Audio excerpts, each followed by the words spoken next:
Mesdames et messieurs, bonjour et bienvenue sur Médien TV. Amnistie fiscale, c'est le sujet de Focus Eco.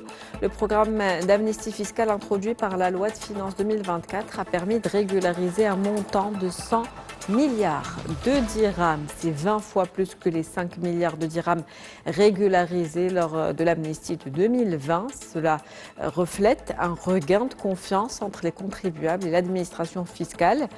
En attendant donc le bilan définitif de l'opération qui sera prochainement publié par le gouvernement, le consensus est clair, cette mesure est une réussite. On va en parler de cette mesure avec vous, Monsieur Mohamed Raj. Vous êtes professeur de fiscalité à l'ESKE, c'est un plaisir de vous recevoir. Merci pour l'invitation. Merci de l'avoir accepté. Alors, quand on parle d'amnistie fiscale, qu'est-ce que c'est exactement et concrètement qui est concerné ? C'est très simple. Une amnistie, ça concerne des personnes physiques et des personnes morales qui n'ont pas respecté la loi, à savoir la déclaration de leurs bénéfices ou bien de leurs revenus. Par voie de conséquence, ces personnes n'ont pas payé l'impôt et l'État vient de proposer au titre de l'année 2024, sous l'appellation de contribution volontaire, parce qu'on préfère ne pas utiliser le terme amnistie, parce que ça ne résonne pas très bien pour les personnes qui sont honnêtes sur le plan fiscal. Donc, ce sont des personnes qui n'ont pas respecté sur le plan fiscal les déclarations et les paiements d'impôts. L'État leur propose tout simplement à ce qu'on efface l'ardoise et on tourne la page. Donc, voilà concrètement qu'est-ce qu'on entend par amnistie fiscale. Et sur le plan historique, l'État marocain a toujours utilisé l'amnistie. Si je prends uniquement le 21e siècle, on est à la 4e amnistie fiscale. On a celle de l'année 2014, puis 2019 pour les étrangers résidant au Maroc, pour celle 2020 que vous avez annoncée tout à l'heure, et celle de l'année 2024. Donc l'État propose tout simplement à ce qu'on efface l'ardoise en contrepartie du paiement d'une somme forfaitaire qui est égale à 5% des montants déclarés. Donc les personnes concernées sont ceux qui n'ont pas respecté leurs engagements financiers, ceux qui ont pu payer en tout cas avant le 31 ou jusqu'au 31 décembre 2024. On peut avoir ce taux préférentiel de 5% après cette date. Pour les personnes qui n'ont pas honoré leurs engagements, qu'est-ce qui se passe ? C'est le plus simplement du monde. L'administration fiscale va utiliser un instrument qui est vraiment formidable, à savoir le contrôle. Donc l'administration fiscale dispose d'un ensemble d'informations concernant un certain nombre de contribuables, surtout les grands, qui n'ont pas déclaré ou bien qui ont déclaré des montants qui sont incompatibles avec leur train de vie. Donc l'administration fiscale serait en droit de prévoir la base de calcul sur la base des données détenues par l'administration fiscale, et on va utiliser essentiellement ce qu'on appelle en fiscalité la situation d'ensemble fiscal sur la base des dépenses. Donc l'administration fiscale, c'est elle qui va calculer le montant de l'impôt, mais en plus, elle va réclamer les amendes, les pénalités, les intérêts de retard, même au titre des années précédentes. Donc, par voie de conséquence, quelqu'un qui est en situation irrégulière avait intérêt, je vais utiliser l'imparfait, au moins au titre de l'année 2024, avait intérêt à faire cette déclaration et à payer les 5% pour éviter le pire qui va venir en 2025, parce que déjà l'État, à travers l'administration fiscale, avait donné le feu vert au contrôleur de procéder aux différents contrôles durant le mois de septembre et le mois d'octobre. Ce qui avait poussé les contribuables ou bien les personnes qui étaient en situation irrégulière à se précipiter vers les banques pour assainir leur situation, parce que maintenant c'était l'annonce des contrôles effectués le mois de septembre et le mois d'octobre, c'était tout simplement une annonce que les choses sérieuses vont commencer à partir de l'année 2025. Donc le dernier délai, c'était le 31 décembre 2024. Est-ce que dorénavant, les contribuables devront s'acquitter d'un taux donc, ou d'une contribution de 37% en plus de majoration ? Ah oui, si on est soumis à l'impôt sur le revenu, si je prends les personnes physiques, le taux marginal supérieur est de 37%. Donc quelqu'un qui a gagné un revenu annuel supérieur à 180 000 dirhams sera invité à payer un impôt marginal de 37%. Donc, par voie de conséquence, pour éviter les amendes, les pénalités et les intérêts de retard, on a intérêt à respecter les dispositions fiscales, à savoir de déposer les déclarations dans les délais prévus par les textes et payer le montant de la dette fiscale. Donc, cette mesure fiscale en matière d'amnistie concerne essentiellement une bonne partie du secteur informel qui avait pris l'habitude de ne rien déclarer et de ne rien payer ni à l'État en tant qu'administration fiscale, ni à la Caisse nationale de sécurité sociale. Et vous avez également des personnes qui ont gagné beaucoup d'argent et qui ont déclaré des sommes insignifiantes ou bien qui ont déclaré des revenus qui n'ont rien à voir avec la réalité de ce qu'ils ont gagné. Et puis, vous avez une partie d'acteurs qui sont arrivés sur la scène depuis quelques années, ce qu'on appelle les influenceurs, ainsi de suite, qui ont pris l'habitude de ne rien déclarer, de ne rien payer. Donc, à partir de l'année 2025, et grâce maintenant au logiciel, grâce à l'informatique et grâce à l'intelligence artificielle, l'administration fiscale est bien outillée pour détecter les personnes qui ne déclarent pas ou bien les personnes qui déclarent des sommes ou des revenus qui n'ont rien à voir avec la réalité. Et deux, pour être honnête, je paye mes impôts en tant que Marocain, donc je suis contribuable à part entière. J'ai le droit de bénéficier d'un ensemble de services parce que j'ai payé mes impôts.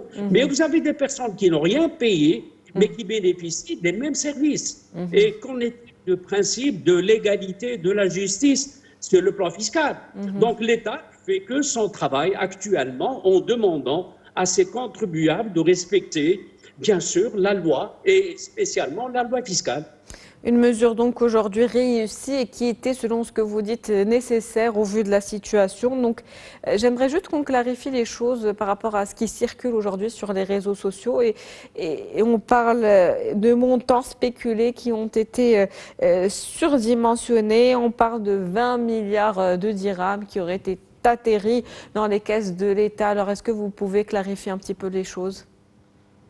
Ah oui, j'ai vu comme vous des informations qui ont circulé à travers les réseaux sociaux, parfois même émanant de certains journalistes malheureusement qui sont tombés dans le piège.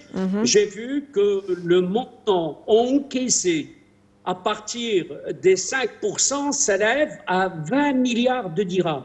Si je prends ce chiffre, je le divise par 5% et je vais le multiplier par 100% pour trouver le montant du cash à déclarer. Ça s'élève à 2000 milliards de dirhams.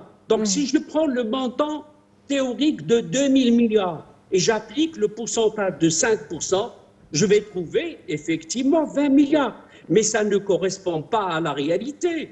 Si je vais me baser sur le chiffre de l'administration de la Banque du Maroc, qui avait déjà déclaré par le passé que le cash et le liquide s'élèvent à 425 milliards, donc ce chiffre n'a rien à voir avec la réalité. Donc, je fais confiance à l'institution de Banque El Maghreb à travers ses statistiques, mais également ses études. Donc, le chiffre de 20 milliards, il est impensable et impossible à réaliser. Donc, le chiffre plus ou moins des 100 milliards, c'est le montant déclaré à l'administration fiscale à travers les banques. Et bien sûr, si je prends les 100 milliards de dirhams assainis à travers ces opérations de l'amnistie, j'aurai quelques 5 milliards de dirhams comme recette fiscale. Donc, il fallait bien vérifier les sources d'information. Il fallait également faire quelques petits calculs en utilisant un certain nombre de chiffres, en empruntant bien sûr l'arithmétique. 100 milliards de recettes fiscales dans le cadre de l'amnistie, c'est impossible. C'est impossible.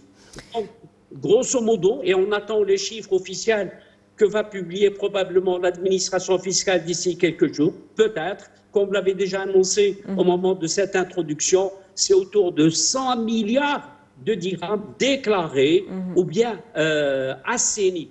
Et les 100 milliards, avec un petit calcul simple de 5%, vont générer pour le Trésor une somme de 5 milliards de dirhams. D'accord, donc en tout cas des montants qui ont été exagérés, il était bien en tout cas de clarifier les choses. Donc c'est toute personne qui détenait du cash non déclaré acquis hein, par des voies non conformes aux règles fiscales qui étaient concernées. On ne parle pas de tout le cash qui circule. Et même si c'était tout le cash qui circulait, ça ne reviendrait pas à ces montants qui ont été spéculés sur les réseaux sociaux. Maintenant, donc, cette mesure donc, qui était aujourd'hui nécessaire, vous le disiez tout à l'heure, vous en parliez, permet également de lutter contre l'informel qui représente aujourd'hui, rappelons-le, plus de 70%, et ça avoisine les 77% d'ailleurs, de l'économie nationale. Donc est-ce qu'on pourrait faire encore mieux pour essayer de formaliser plus les choses? Oui, on avait fait des tentatives par le passé sous forme d'invitation au formel de passer bien à de l'informel pour passer au formel, mais ça n'avait pas donné grand-chose.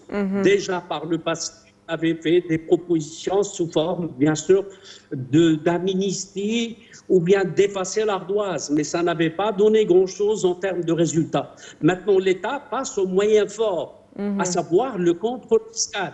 Donc, si je prends les brigades de contrôle qui ont effectué je pense, autour de 1000 contrôles entre le mois de septembre et octobre, avaient tout simplement signifié pour les personnes intéressées que les choses sérieuses vont commencer.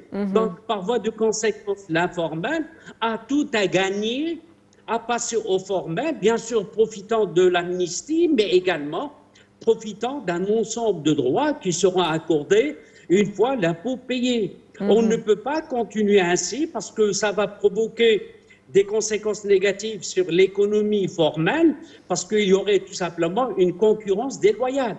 Mais à côté de l'impôt, à côté de l'amnistie, personnellement, je pense que l'État doit utiliser plus de pédagogie pour séduire et convaincre les entreprises qui travaillent dans l'informel et qu'elles ont intérêt à passer au formel. Lorsqu'on parle de l'informel, je ne pense pas aux petits vendeurs à la sauvette qui vendent maintenant des clémentines du côté des mosquées ou des places publiques. Non, je pense à des entreprises qui sont organisées, structurées, mais qui refusent de payer l'impôt et qui refusent de payer les droits sociaux à la Caisse nationale de sécurité sociale. On ne peut pas continuer au-delà d'un certain seuil. Une situation qui ne peut pas durer. Merci à vous, Monsieur Mohamed Daraj, pour toutes ces précisions. Je rappelle que vous êtes professeur de fiscalité à l'SKE. C'était un plaisir de vous avoir avec nous. Merci. Merci pour l'invitation. C'est la fin de Focus Eco pour aujourd'hui. Merci pour votre fidélité. On se retrouve demain avec un nouvel invité, nouveau sujet.